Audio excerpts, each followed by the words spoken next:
This talk is based on interviews that I had with over 50 people living in Dulwich during World War II, and it was some were interviewed in 1995 and more in 2012. Most of those people, sadly, are now dead. Other sources are civil defence records and newspaper reports. Now, I'm picking up the story of the second half of the war. So we've done, if you missed the first talk, which was 1939 to 42, it has been recorded and you can catch up if you want to. So I'm picking up the second half of the war. Now, although nighttime raids had continued well into 1944, until they were replaced in June of that year by German V1 and V2 campaign, they were considerably less intense than during the Blitz. So I will start with a rather bizarre and certainly late in the day British initiative, which was the announcement of an invasion defence scheme. It was bizarre because the threat of invasion was greater 2 years earlier, in 1940, following the retreat at Dunkirk. In August 1942, Camberwell's Anti-Invasion Squad, that was the organisation which would expect to operate in the event of an invasion of Britain, met at Camberwell Town Hall. The squad was made up of civil defence representatives, including the Home Guard and public utility companies. Details of the meeting were published in newspapers, probably as propaganda to let Germany know that preparations were taking place. The civilian population would be involved in the scheme, as part of the purpose was to offer accommodation to those fleeing from invaded areas. Plans were made in Camberwell to receive 20,000 refugees, although it was thought as many as 27,000 could be managed. They were expecting up to 5,000 to 6,000 refugees per day. A scheme was trialled involving 100 refugees who were each issued with emergency ration cards, iron rations, inspected by a doctor and accompanied to billets. And as far as the householders, that would be you living in Dulwich, were concerned, there will be no choice. You will simply be informed, here is somebody, you've got to take them in. In March 1943, a further part of the scheme was put into effect, with a census being taken in every road. A copy of the census for Decker Road survives. It notes that there were 56 households holding 131 residents.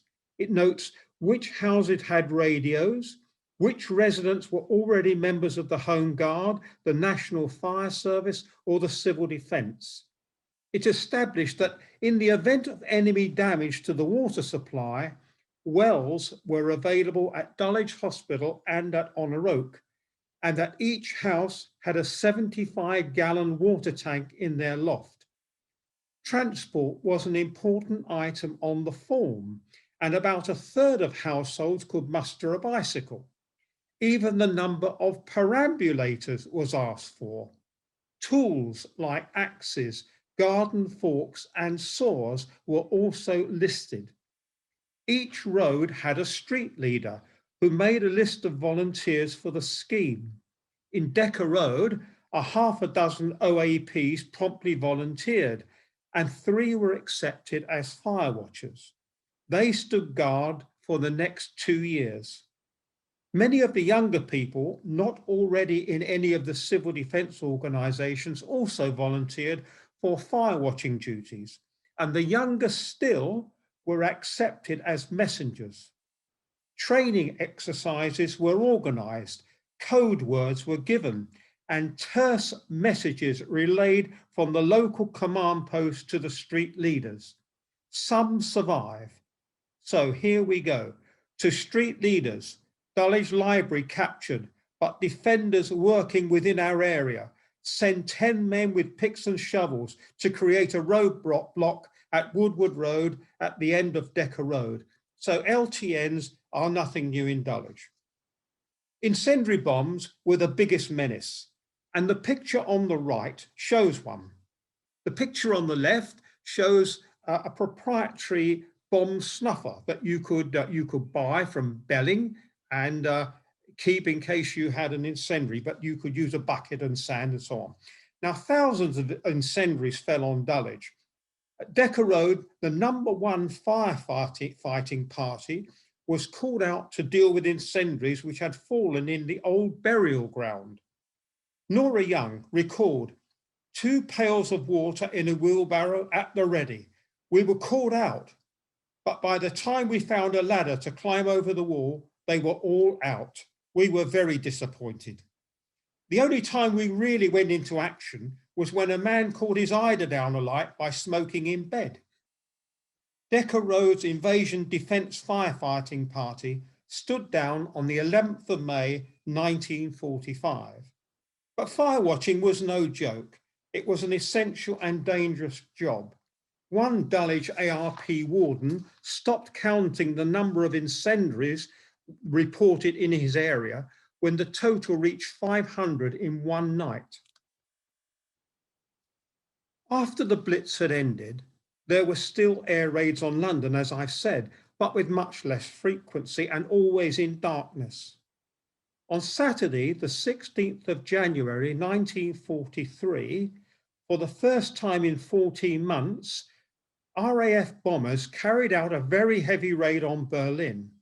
And during that raid, a night raid, 1,000 tons of bombs were dropped and fires were visible for 100 miles around. Adolf Hitler immediately ordered 2 revenge attacks on London. 25 to 30 bombers came over the next day between 8 and 10 p.m. and the same number between 4:30 and 6 a.m. on the following day. That was the Monday, the 18th of January. Alan Woodfield was aged 17. He lived with his mother, father, 2 younger sisters aged 7 and 1, and 2 brothers aged 10 and 16. There were 7 of them altogether at 43 Playfield Crescent. This is the story he related to me 69 years later in 2012. At 8 p.m, the air raid warning sounded, followed immediately by the sound of continuous, furious, deafening anti-aircraft fire. We did not have time to hurry down the garden in the blackout and climb into our Anderson shelter. In any case, as will be seen, it would have been too risky to do so. The traditionally safest place in a house was in the cupboard under the stairs, but there wasn't room for the 7 of us. 5 managed to crowd inside. Gilbert was in the front room and I was in the back room. The only bombs the German planes managed to drop on London that night, came down on us. All 7 of them, 4 in the front of the house and 3 at the back. Gilbert managed to get down in time as the blast from the front blew in the windows and hurled a wireless set on the floor, the acid from its battery burning a hole in the carpet.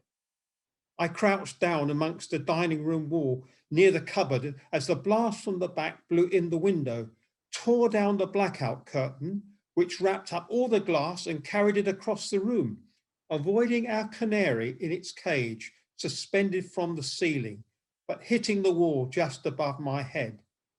When the all clear sounded, we inspected the damage. The front door had been blown down along the hall. In the upstairs front bedroom, all the window glass was shattered and rows of jagged shards were sticking out of the wall on the opposite side of the room. Large lumps of plaster had fallen off the ceiling onto the bed. Father went out to look around outside and reported seeing several bodies, obviously dead. The family couldn't stay that night, so Mother and the 3 younger children went to stay at her father's house in Crystal Palace Road and took the canary with them. Father, Gilbert and I spent the night moving all the furniture into the room downstairs, ready for storing it elsewhere. Then, at 4:30 in the morning, the air raid warning sounded again. This time, we managed to get into the Anderson shelter. The guns from local batteries were again making a deafening noise, and for an hour and a half, we shivered in the cold. Later that morning, the street was a hive of activity, with the entire area uninhabitable. Neighbours were lowering furniture from upstairs windows by ropes into the street. The whole of Litcock Grove, a stone's throw away, was utterly devastated. A few doors along from our home, the complete side wall of a house leant at an angle across an alleyway against the next house. That same day, father, mother, Peter, Margaret, and Olivia moved to friends at Guildford. Gilbert and I went to stay with our grandparents at Norbury. Now, in the photograph, you can see the scene that Alan was describing. If you look in the left-hand picture, you can see how useful the perambulators were, because the pram was what you put whatever you could salvage into cart elsewhere. And if you look in that left-hand picture, you can see a man in a bowler hat and a raincoat or an overcoat, and he's from the council, and he's from Camberwell Borough Council, and he's giving advice to that householder what steps he should take next. In the right-hand picture, you can see that there are ladders against the wall. People have got various collections of furniture out in the street. And at the back of the picture on the right, you can see a removal lorry. You can see a smaller van in front. And I believe that was one of the council vans. It has ladders on the top, which I'm going to talk about in a moment.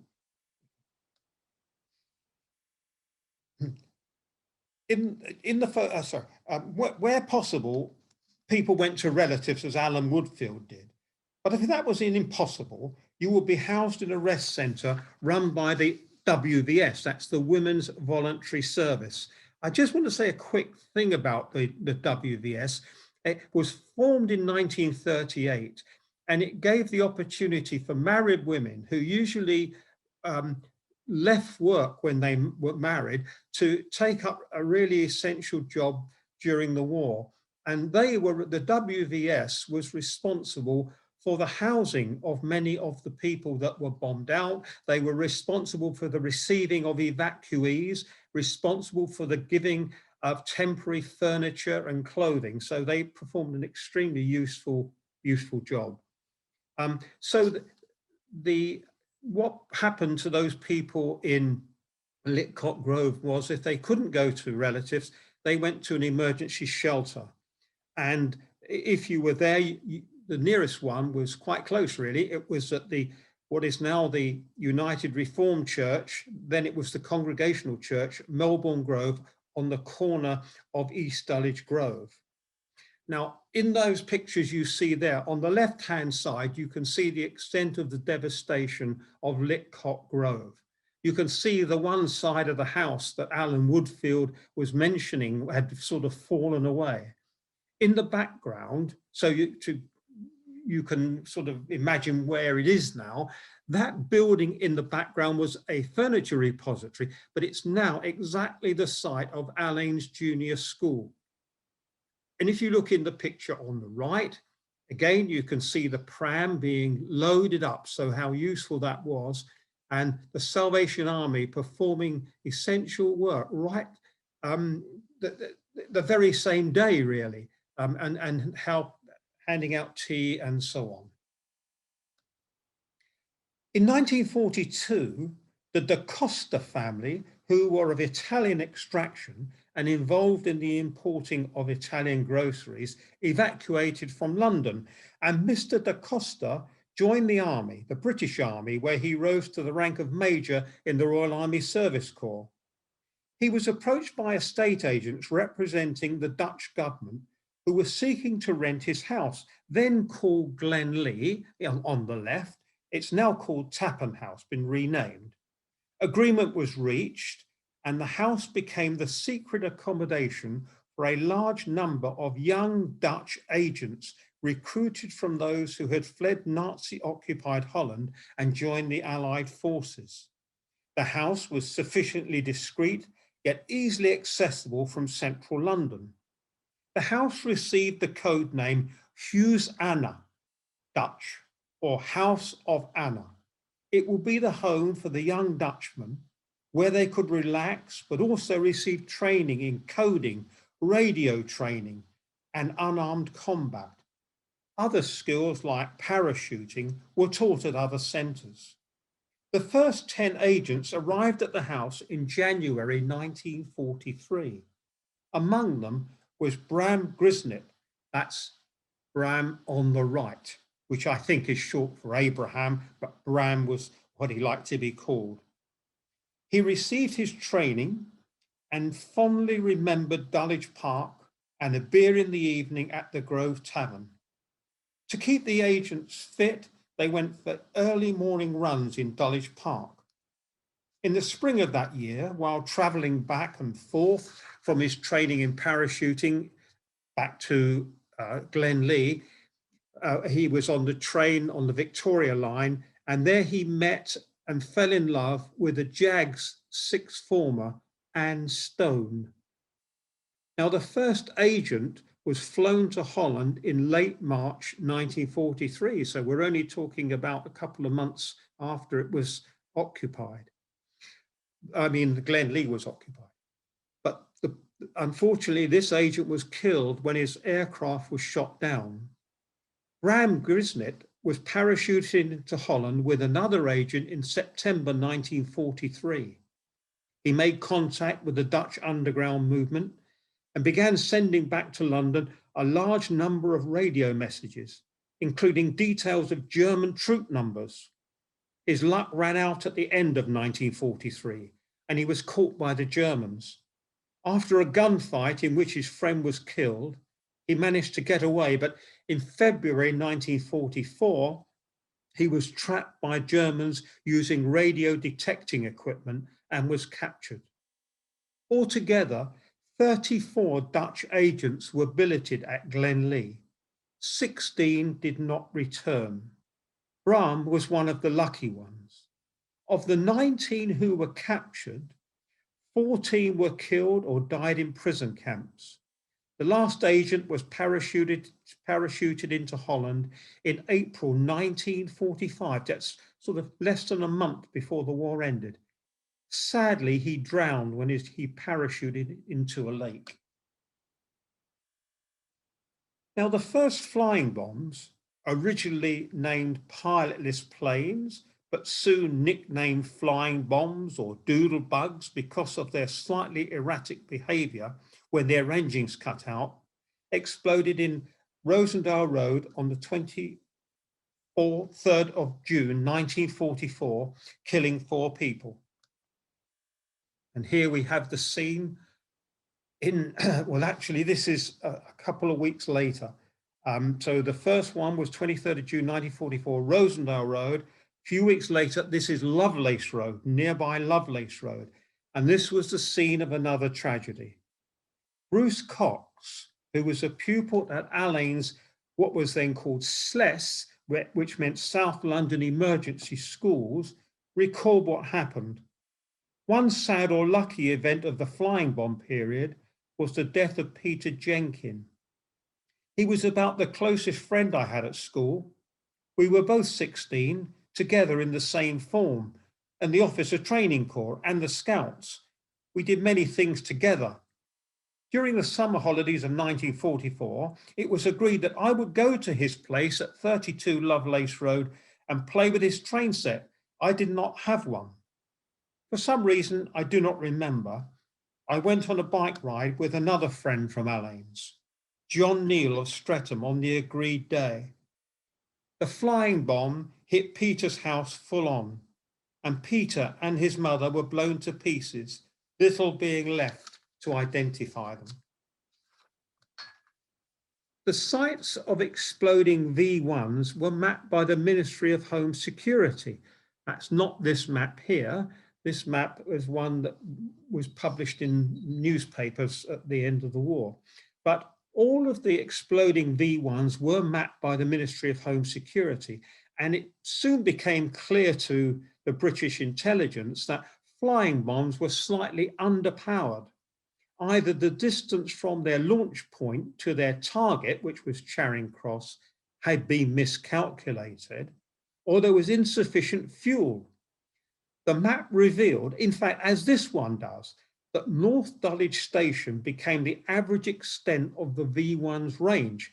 And if you look at the map, you can see a straight line of black dots 2/3 of the way up the picture, just above the words where it says Dulwich Hospital.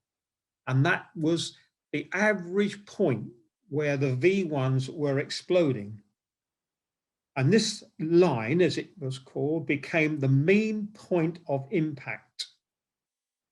It was decided in Whitehall to try to mislead the Germans into believing that the flying bombs were actually exploding beyond their target rather than short of it, because obviously some were getting through.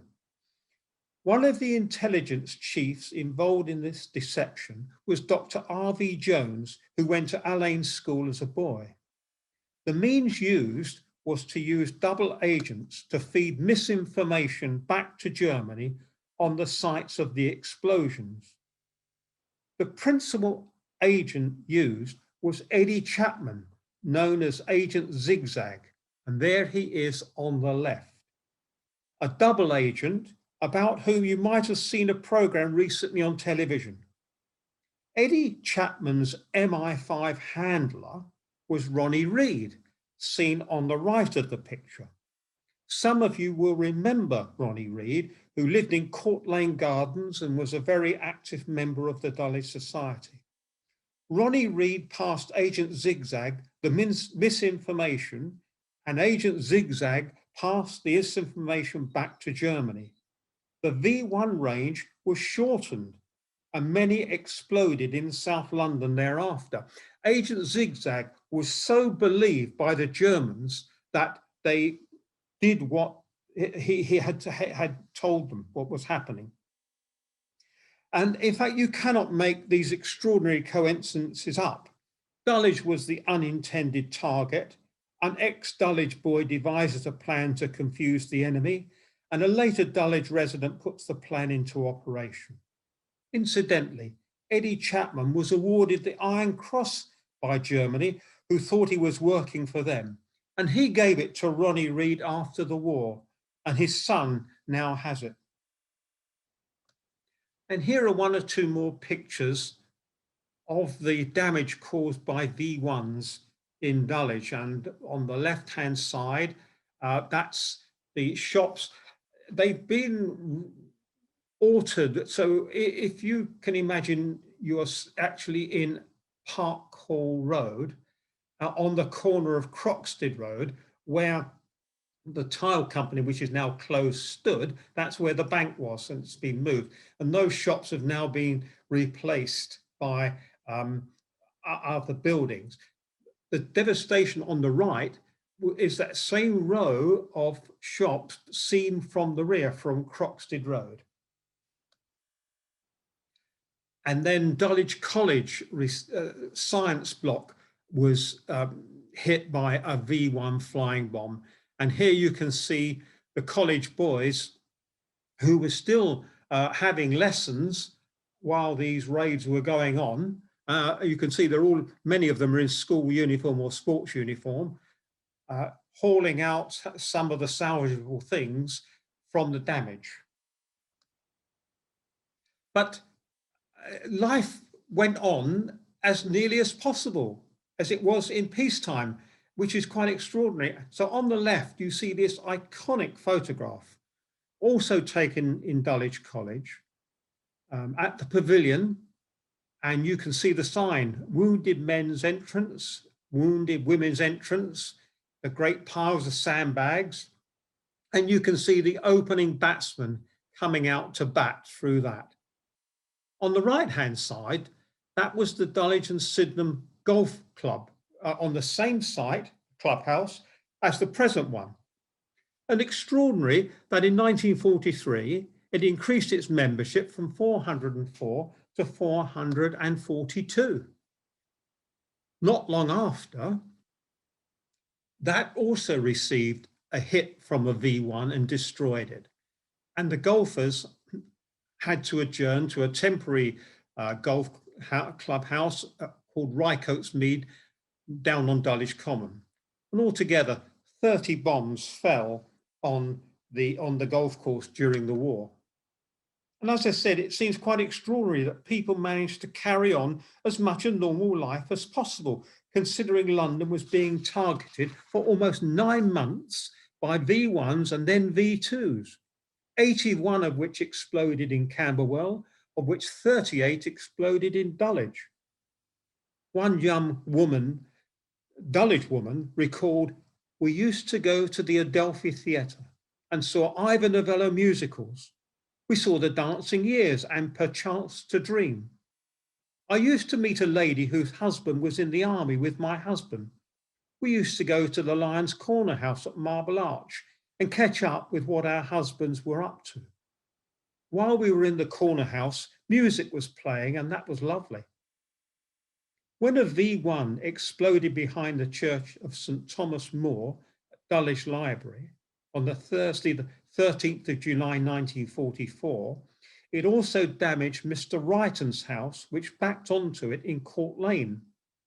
Wrighton kept a diary, and he wrote in it, "Came home to chaos, raining hard, roofs off, windows off, doors off, only front door intact.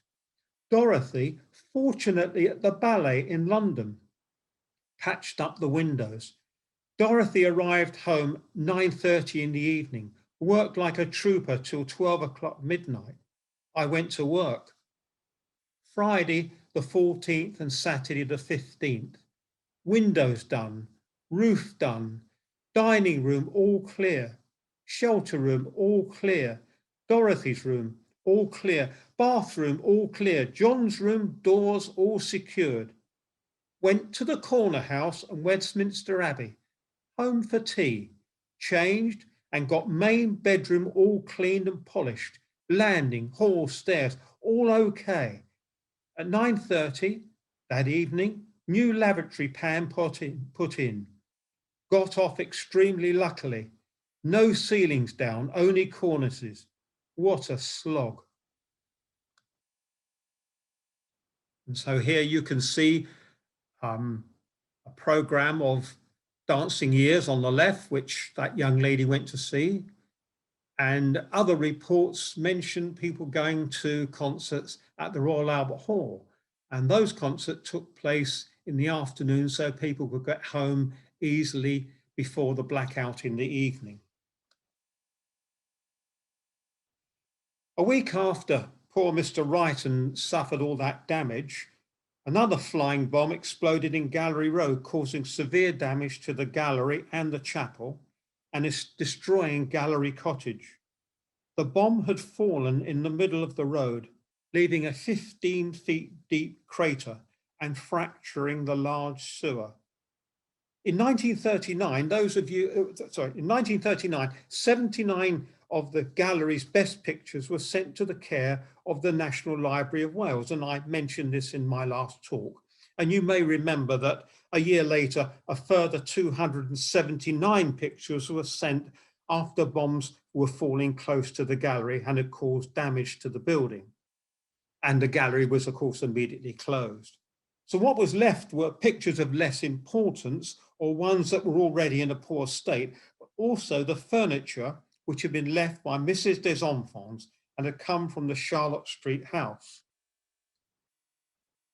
The remaining pictures and books left at the gallery, on the whole, did not sustain serious injury, although some of the furniture was slightly damaged.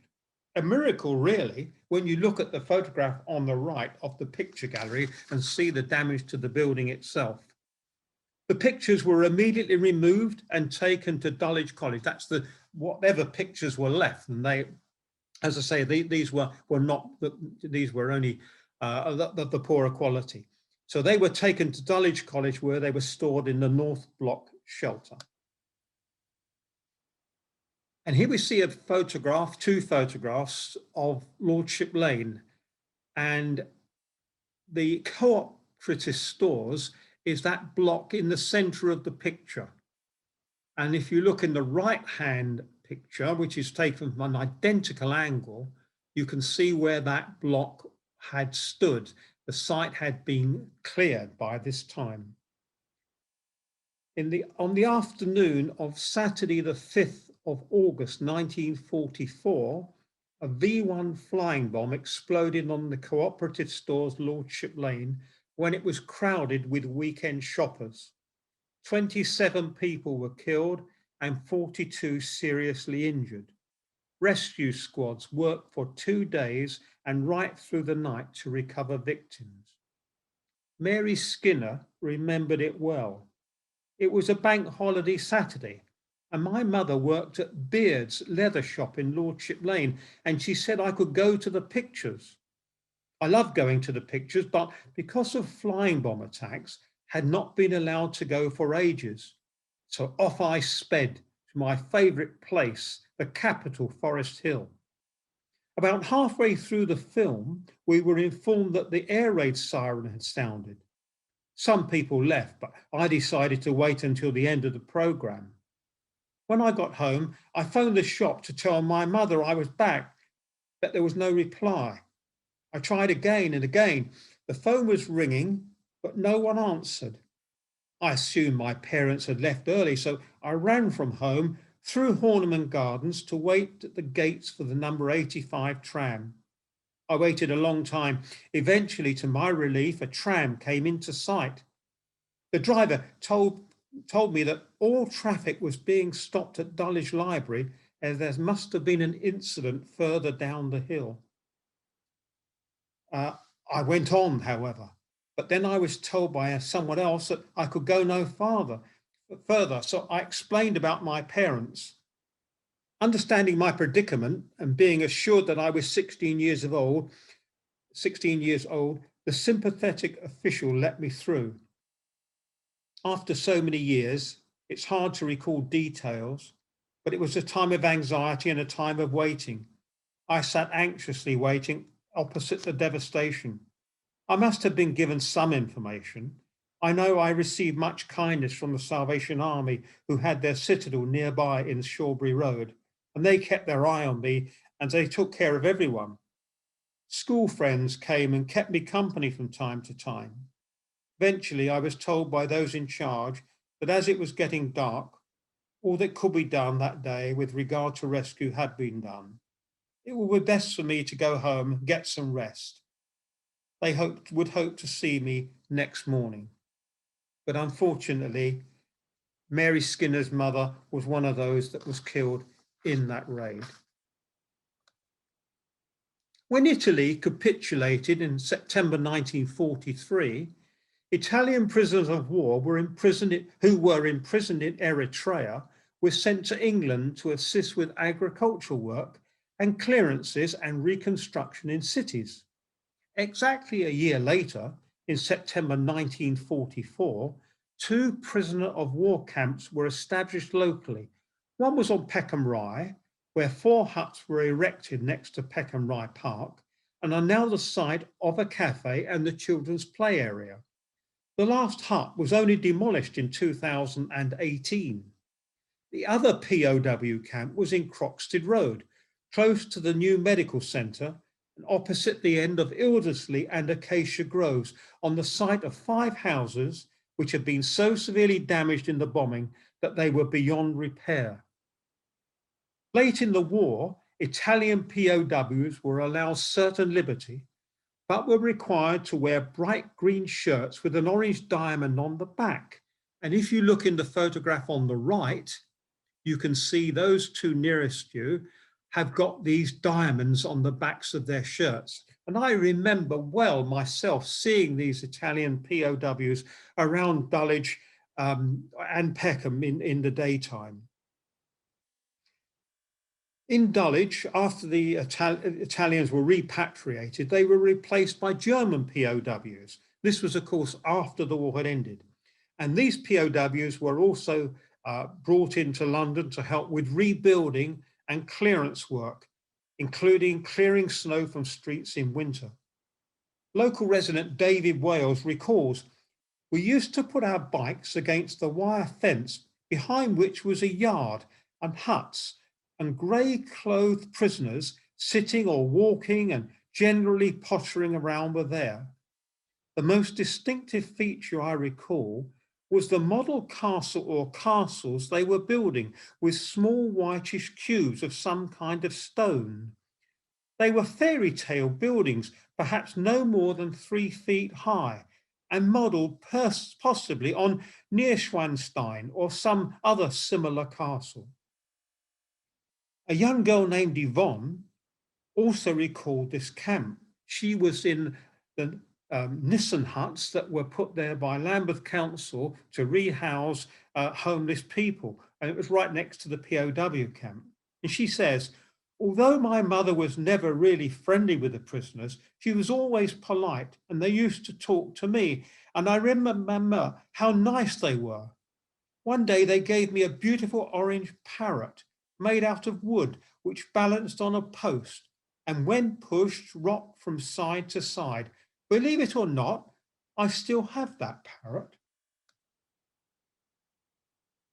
Undoubtedly, the most feared weapon of the war dropped by the Germans was the V2 rocket, which travelled faster than sound and gave no warning of its approach. 3 fell in Dulwich, one of these exploding in mid-air. Dulwich's first V2 exploded in Freeholm Road, close to the junction with Etherow Street. The area was totally devastated. One of the few survivors was a boy called James Clinch. More about him in a moment. This is the site of part of that explosion. It went right down the road. And you can see behind the white post and chains, another post with a plaque on the top. And that's one of these plaques that the Dulwich Society has placed around Dulwich. There are 12 altogether to commemorate civilians killed in World War II. So James Clinch was the only survivor, and he told his son later in life what happened. On the night of the 1st of November, the Clinch family, including his mother, father, grandfather, and their 3 children, including James himself, then aged 7, slept in their indoor Morrison shelter. When the V2 rocket hit the house, the shelter bounced around the house for a while before killing his mother and 2 brothers.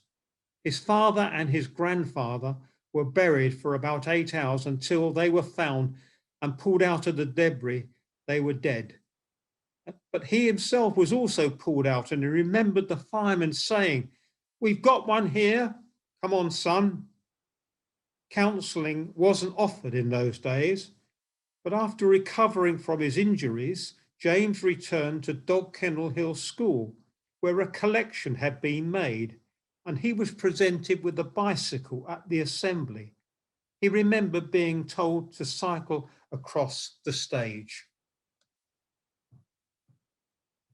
The Home Guard started to disband in October 1945. And the following month, the 18th Battalion, based on Dulwich Common, arranged their final parade with a march from Forest Hill to Dulwich. To give you some idea of the size of the Home Guard in Dulwich, this is just the officers. So it was a pretty big outfit, and they manned rocket launchers on Dulwich Common. And so they marched from Forest Hill to Dulwich, and the salute was taken by their CO, Colonel Arnold, as it passed Highwood Barracks in Lordship Lane. On the 4th of January 1945, a V2 exploded in mid-air over my own house in Glengarry Road, its nose cone falling through the house a couple of doors down. If the whole thing had exploded, of course, I wouldn't be here talking to you now. The next exploded 2 days later in Court Lane. Corinne Wakefield recorded it. Now, Corinne came back for the unveiling of a plaque, which is on a seat in Court Lane against the railings at Court Lane Gardens. Corinne Woodfield is on the left-hand side of the photograph, Brenda Havenhand is on the right-hand side. And of course, in the middle there, we've got the Vice President of the Dulwich Society himself, who was he arranged all of these little services or remembrances that were when the plaques were unveiled. So to Kenneth Wolfe, we're very grateful. So Corinne Woodfield said the following. Corinne Wakefield said, on Saturday, the 6th of January, 1945, so just 3 months before the war ended, 3 or 4 months, we were all looking forward to the end of the war. We were sitting having tea around the fire in our dining room when a V2 rocket fell on the corner of Court Lane and our road, Dover Court. There was a loud explosion and then a roar. The lights went out and the blast caused the fire to be sucked out of the room, then back again. The windows all blew in. My boyfriend, on leave from the RAF, was with us, and my mother was holding out to him a glass cake stand with a stem on which stood a Christmas cake. And when the lights came on again, she was still holding it out, but the stem had been sliced off by flying glass. We were all uninjured except my boyfriend, who had a minor cut because the glass had blown in sideways. If we'd been at the back of the house, we would all have been badly cut as the glass came in sharply and was sticking into the sofa. The house was badly damaged, with the roof off and the doors off and ceilings down and no windows, but we were all okay. 7 people were killed. We all started clearing up and tried to get straight. Tarpaulins were supplied to cover the roofs before they could be mended, and ceilings and windows were repaired by workmen from the council, but the rest was up to us. It took us a long time, and the weather was bitterly cold with fog and snow and ice. We were really cold. My parents were tired and sad to see their home devastated a second time, because Dover Court had already been bombed with landmines earlier in the war. But Corinne said we had a lot to be thankful for.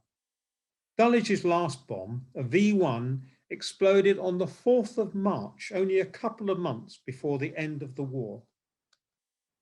So what happened after the war? What happened next? Well, the first thing that people in Dulwich did was to have a party. And so there was a VE party for all of the children in Dulwich. So that was the huge crowd of the village children in front of the Crown and Greyhound. And then after the war ended, thousands of metal stretchers, which had been used by the civil defence, were recycled as temporary railings around various London LCC estates, the metal railings having been removed at the beginning of the war for salvage purposes. Those on Dog Kennel Hill were only removed a couple of years ago, but a sample stretch was left in Quorn Road and an information board is about to be placed there telling their story. So what happened to Bram Grisnett? Bram survived the war. He recalled, after some rather unpleasant experiences in various prisons and concentration camps, I was liberated by the Russians from Ravensbrück in April 1945. Bram returned to Dulwich in 1946 to marry Anne Stone at Emmanuel Church, West Dulwich. And the badge on the right is the symbol of those young Dutchmen, and it was the Dutch crown, and it was Holland in chains, so the chains are underneath, and they were called Englandvarders. They were here in England. What happened at Glenlee? Well, Major da Costa was involved in the Italian campaign and had the unusual experience of liberating his own mother-in-law when the British Army entered Florence. The family returned to Glenlee, and years later, Bram Grisnett returned there to give a talk about his experiences. Houses began to be repaired. The top picture is what happened to the Grange in Grange Lane when landmines exploded on it. But as you can see in the picture underneath, it was beautifully restored. And here's some more restoration. The picture on the left shows houses in Burbage Road near the junction with Turney Road, on the left-hand side going up Burbage towards Turney. And there you can see they have been rebuilt in the same style. It's difficult to know that they're any different. Of course, some houses could not be saved, and that beautiful house called Bessemer House on the left could not be saved. It was too damaged and was pulled down and replaced by the Bessemer estate.